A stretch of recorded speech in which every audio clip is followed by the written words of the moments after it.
Exodus chapter 2.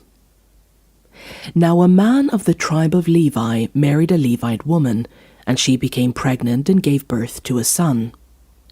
When she saw that he was a fine child, she hid him for 3 months. But when she could hide him no longer, she got a papyrus basket for him and coated it with tar and pitch.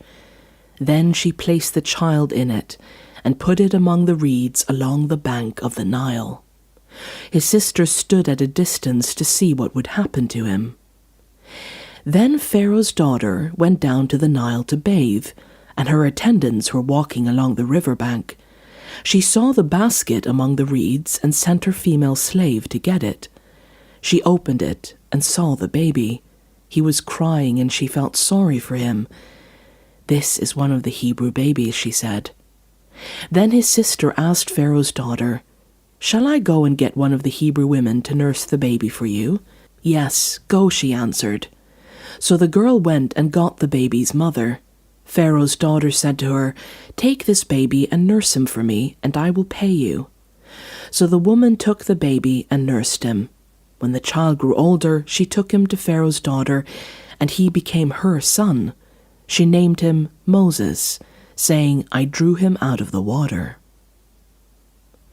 One day, after Moses had grown up, he went out to where his own people were and watched them at their hard labor. He saw an Egyptian beating a Hebrew, one of his own people. Looking this way and that and seeing no one, he killed the Egyptian and hid him in the sand. The next day he went out and saw 2 Hebrews fighting. He asked the one in the wrong, "Why are you hitting your fellow Hebrew?" The man said, "Who made you ruler and judge over us?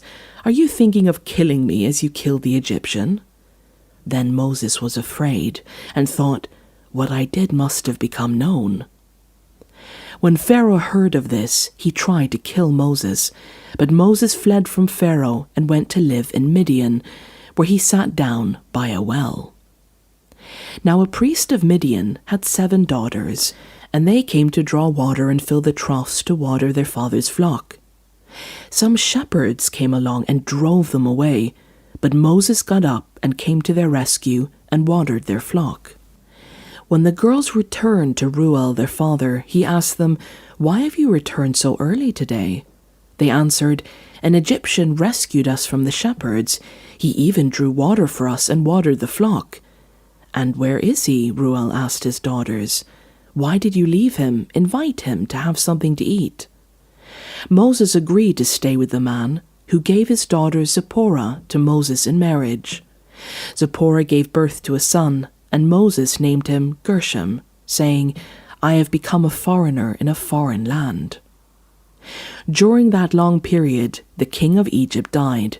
The Israelites groaned in their slavery and cried out, and their cry for help because of their slavery went up to God.